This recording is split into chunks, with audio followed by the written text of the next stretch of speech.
I need to talk. I need to, touching each other, hugging each other, watching a movie, cook for me sometimes. This again. This is my day every single day. I have the love of my life, but we're not close. I know my English is not good, so I'm getting nervous a little bit. The last time I get nervous when I get married, Rebecca. So please don't do that. I'm honestly shocked that it took playing with puppets for me to see things from your point of view. You see, maybe we try puppet in the bedroom. No puppets in the bedroom. This is how people live. Then just go ahead and leave. It's really hard to understand how lonely you are. I feel so accomplished at my job and I love it so much. Lonely and begging his wife for more. This is my day every single day. I have the love of my life, but we're not close. I know I'm supposed to find my wife wait for me, but no, because she be in her office all the single mother day. Rebecca did not tell Zied to leave because he cheated. She did not tell him to leave because he stopped loving her. She told him to leave after he asked for cuddles, movie nights, conversation, and one meal without their phones. That is what makes this fight so uncomfortable. On the surface, Zied's request sounds almost painfully simple. He wants to feel married again. He wants his wife beside him, not just living somewhere in the same house. He wants affection, attention, and proof that their relationship still matters when the cameras, the jobs, and the daily routine disappear. And for a few minutes, Rebecca actually seemed to hear him. Zied stood in front of the group holding puppets and described what his life feels like. He wakes up alone. He goes through his day. He comes home and still feels alone.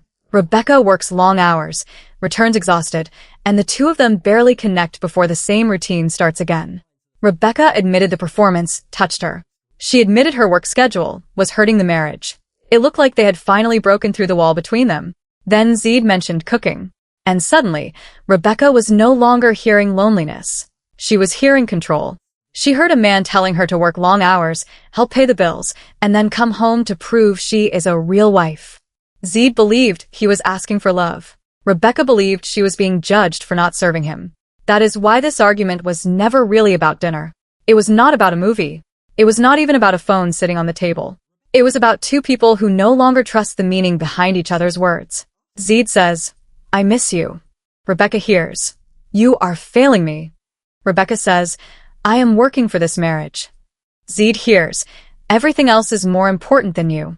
And when Zied warned that this kind of emotional distance is how people eventually leave, Rebecca gave him the most dangerous answer possible. Then leave. Was that only anger? Or did Rebecca accidentally say what she has been feeling for much longer than she wants to admit? The strange part is that the puppet exercise actually worked. It looked funny. It was awkward. Zied was clearly nervous. But emotionally, it may have been the clearest he has communicated all season. He did not start by calling Rebecca selfish. He did not accuse her of being a bad wife. He simply showed the group what an ordinary day feels like from his side.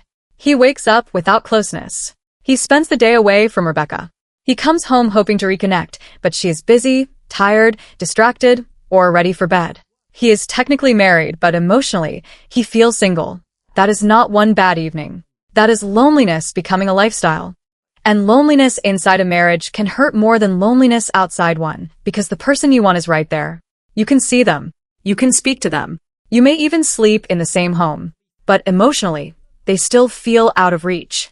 Zied is not saying he is nobody. He is saying he is the love of his life, but he cannot feel her love in his daily life. That difference matters. He is not asking for another relationship. He is asking to feel like the relationship he already has is still alive. The puppets lowered Rebecca's defenses because they removed the accusation from the conversation. She could watch his experience like a story instead of feeling as though every sentence was a charge against her. For once, she did not immediately prepare a defense. She listened.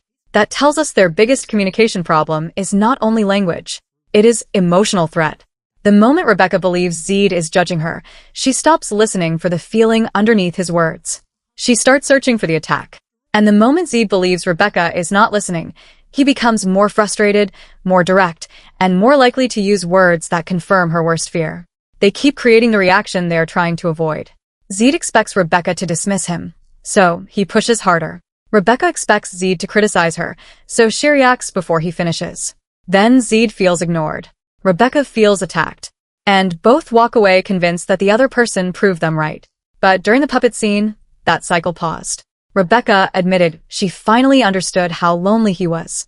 She even acknowledged that her long work hours were affecting the marriage. That should have been the beginning of real progress. Instead, it became the beginning of another fight. Because understanding someone's pain is easier than accepting responsibility for changing it. Rebecca could say, "I understand that you are lonely."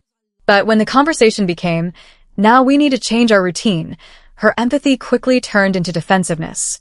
That is where this relationship gets stuck every time. Rebecca can recognize the problem as long as the solution does not sound like more work for Rebecca. And Zied can explain his emotional need as long as nobody asks him to separate that need from his expectations of what a wife should do. That is the contradiction on both sides. Zied says the real issue is closeness. He talks about touching, hugging, talking, watching movies, and spending time together. Those are not extreme demands. Most couples would consider them basic relationship needs. But then he adds cooking. And for Rebecca, that word does not exist by itself. It carries history. Earlier, Zied used the phrase real wife while talking about cooking and the way he wanted their home life to feel. Whether he meant to insult Rebecca or not, that phrase did damage. Rebecca did not hear, "I miss having a shared home life with you." She heard, "You are not good enough as a wife." That is a completely different message. So now, when Zied says, "Cook for me sometimes," he may mean, "Let us create a routine together." Rebecca hears, "After working all day, come home and serve me." That does not make her response fair, but it does make it understandable. And there is an important difference between understanding a reaction and excusing it. Rebecca had every right to ask what Zied meant. She had every right to say, "Are you asking us to cook together?" Or, "Are you asking me to take on more work?" She had every right to explain that long hours, bills, and exhaustion limit what she can give. But she did not slow the conversation down. She jumped to the most threatening interpretation. And Zied did not slow it down either. He did not clearly say, "I am not asking you to quit your job. I am not asking you to become a housewife. I am asking us to protect time for each other." Instead, they both argued with the version of the other person they already feared. Zied argued with the emotionally unavailable Rebecca. Rebecca argued with the controlling, traditional husband she believed Zied was becoming. Neither one stayed in the actual conversation.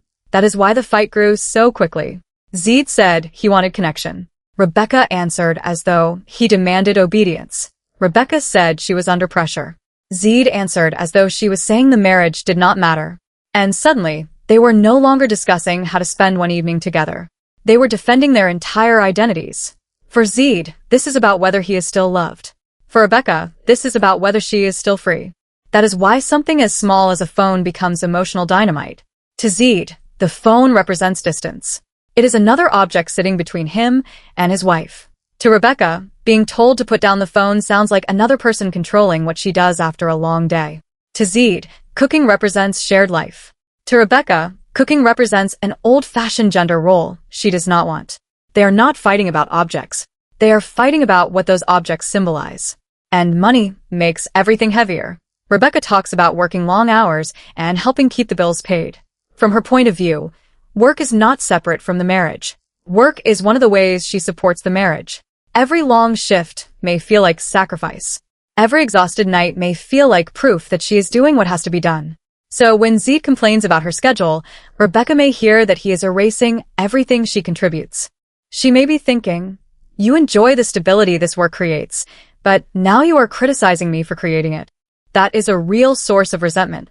But Zied can appreciate financial stability and still feel emotionally abandoned. Those two truths can exist at the same time. A person can be grateful that the bills are paid and still feel alone. A person can appreciate a partner's work and still need affection. That is where Rebecca loses some viewers. She seems to treat financial responsibility as though it should end the conversation. She is essentially saying, "Look at everything I do." Zied is saying, "Look at what I still do not receive." Rebecca wants credit for effort. Zied wants evidence of presence. They are measuring love in different currencies, and neither one wants to accept that the other currency has value. But Zied also needs to answer a difficult question. If Rebecca reduces her work hours, what changes financially? If he wants more shared meals, who plans them? If he wants her to have more energy at home, what responsibility is he taking to make that possible? Emotional needs are valid, but a solution cannot simply become more labor for the already exhausted person. That is where some viewers begin siding with Rebecca. They are not saying Zied should accept a lonely marriage. They are saying that quality time must be created by both people. If he wants dinner together, he can cook too. If he wants a movie night, he can help create the time and space for it. If he wants less work and more marriage, the two of them need a practical financial plan. Otherwise, Rebecca may hear, "I need love" as "I need you to do more." And when someone already feels overwhelmed, that message does not sound romantic. It sounds impossible. The power imbalance between them also shifts depending on the issue. Rebecca may hold more practical power if she carries more of the financial pressure or controls more of the household stability. That can make Zied feel dependent, ignored, or unable to influence the life they share. But Zied gains emotional power when he warns that people leave relationships where they feel neglected. That statement puts the future of the marriage on the table. And Rebecca immediately raises the stakes even higher. Then leave. That line changes the entire argument. Before that moment, Zied is saying, "This relationship cannot continue like this." Rebecca answers as though he said, "I am walking out." Instead of asking what needs to change, she challenges him to prove whether he will stay. That is not problem solving. That is emotional gambling. Sometimes people use exit language because they want reassurance. They say, "Maybe I should leave," hoping their partner will say, "No, I want you here." But when a relationship is already full of hurt, the response may not be reassurance. It may be permission. Zied warned that emotional distance is how people leave. Rebecca said, "Then go." That sounds less like a married couple looking for a solution and more like two people testing who cares enough to stop the other one. And once a couple begins using separation during ordinary arguments, every disagreement becomes a threat to the whole relationship. The fight is no longer about dinner. It becomes, "Do you still want me?" It becomes, "Would you fight for me?" It becomes, "Who will leave first?" That is one of the biggest red flags in this entire storyline. Not because every angry person who says leave actually wants a divorce, but because repeated exit language destroys emotional safety. How honest can Zied be about his loneliness if Rebecca might respond by telling him to pack? And how safe can Rebecca feel discussing pressure if Zied connects every unmet need with the possibility of leaving? Neither person can be vulnerable when every difficult conversation feels like a breakup audition. That is why so many viewers are siding with Zied after this scene. Taken at face value, his requests sound basic. He wants affection. He wants conversation. He wants time without phones. He wants to feel like his wife enjoys being around him.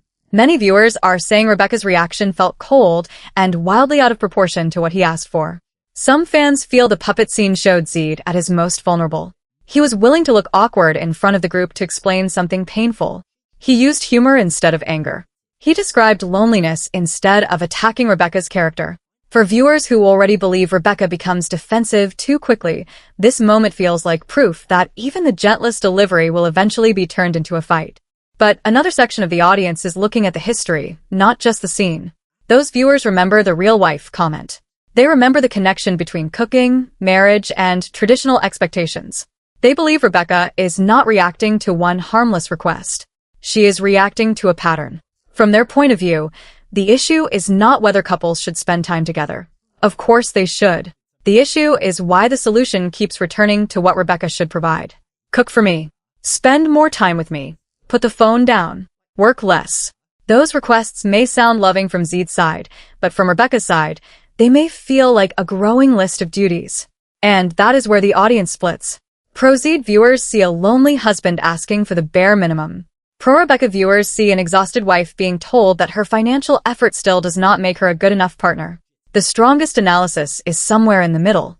Zied's loneliness is real. Rebecca's fear of being reduced to a traditional role is real. The problem is that each person uses one valid concern to erase the other person's valid concern. Zied wants Rebecca to understand his pain without forcing him to examine the language that makes her feel controlled. Rebecca wants Zied to understand her pressure without forcing her to examine how emotionally unavailable she has become. They are both demanding empathy while offering very little of it. The language difference makes this even more dangerous. Zied's English is strong enough to explain his main point, but emotionally loaded phrases can still cause enormous damage. Real wife is not a minor wording mistake. It does not sound like, I miss you. It sounds like, you are failing at being a wife. Once Rebecca hears that judgment, every later request becomes suspicious. Even harmless words begin to carry a hidden meaning. That is what unresolved conflict does. It changes the emotional definition of ordinary words. Cooking is no longer cooking. Work is no longer work. A phone is no longer a phone. Everything becomes evidence. Evidence that Zied wants control. Evidence that Rebecca does not care. Evidence that the marriage is failing. And once a couple starts collecting evidence against each other, they stop being partners and become opposing attorneys. That is exactly what happened here. First came emotional discovery. Zied explained his loneliness. Then came tenderness. Rebecca softened. Then came hope. They reminded each other what they still liked about the relationship. Then came the trigger. Zied mentioned cooking and phone-free time. Then came defensiveness. Rebecca heard criticism. And finally came collapse. She told him to leave, and both ended the conversation feeling worse than before. That pattern matters because this relationship does not lack emotional moments. It lacks a system that turns emotional moments into changed behavior. The puppet show created understanding for a few minutes. It did not answer the practical questions waiting outside the therapy room. How many hours can they realistically spend together? How are the bills divided? How is household labor divided? What does Zied mean when he says wife? What does Rebecca believe being a partner requires beyond paying bills? What are they both willing to change? Without those answers, every breakthrough is temporary. Today, the argument is about cooking. Tomorrow, it may be about work. After that, it may be intimacy, jealousy, family, religion, or who has sacrificed more. The subject will change, but the real argument will stay the same. Why do I have to prove love in your language while you ignore mine? Zied begins with sadness. But when he feels rejected, that sadness becomes a warning. Rebecca begins with pressure. But when she feels judged, that pressure becomes anger. Their hardest emotions are covering softer ones. Under Zied's frustration is loneliness. Under Rebecca's anger is fear. Fear of being controlled. Fear of being unappreciated. Fear that all the work she is doing still is not enough. And possibly fear that Zied's disappointment means he is already halfway out the door. That does not mean both reactions are equally healthy. Rebecca telling him to leave is destructive. Zied using the possibility of leaving as emotional leverage is also risky. If they want this marriage to survive, both of them need to change the way they make requests. Zied needs to say clearly, I am not asking you to quit your job. I am not asking you to serve me. I am asking us to create time together, and I am willing to help create it. Rebecca needs to say, I hear that you feel lonely. I cannot take on more work, but I am willing to find a fair way for us to reconnect. That is what compromise would sound like. Not, you want a housewife. Not, this is how people leave. Not, then leave. Right now, their words are designed to protect themselves, not repair the relationship. And based on the direction of this storyline, the conflict will probably get worse before it gets better. The next stage is likely to return to the same question. Is Zied asking for reasonable closeness, or is he using emotional loneliness to push Rebecca toward a more traditional role?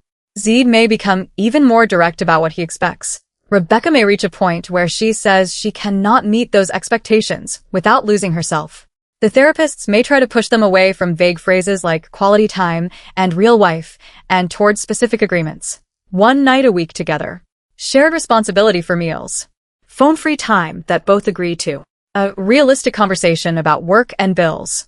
Because vague needs create vague fights. Specific agreements reveal whether both people are actually willing to change. Rebecca's leave comment is also likely to return later. Zied may question whether she truly wants him there. He may argue that someone fighting for a marriage does not dare their partner to walk away. Rebecca may say she felt cornered and did not literally mean it.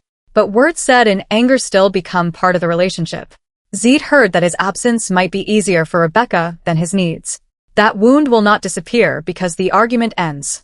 At the same time, if Zied wants Rebecca and the audience to believe this is only about love, he must be more careful with the way he frames his expectations. He cannot ask for emotional closeness while using language that sounds like a judgment of Rebecca's value as a woman or wife. Intent matters, but impact matters too. They may remain together, Public appearances and anniversary posts can show that a couple is still presenting themselves as married, but that does not prove the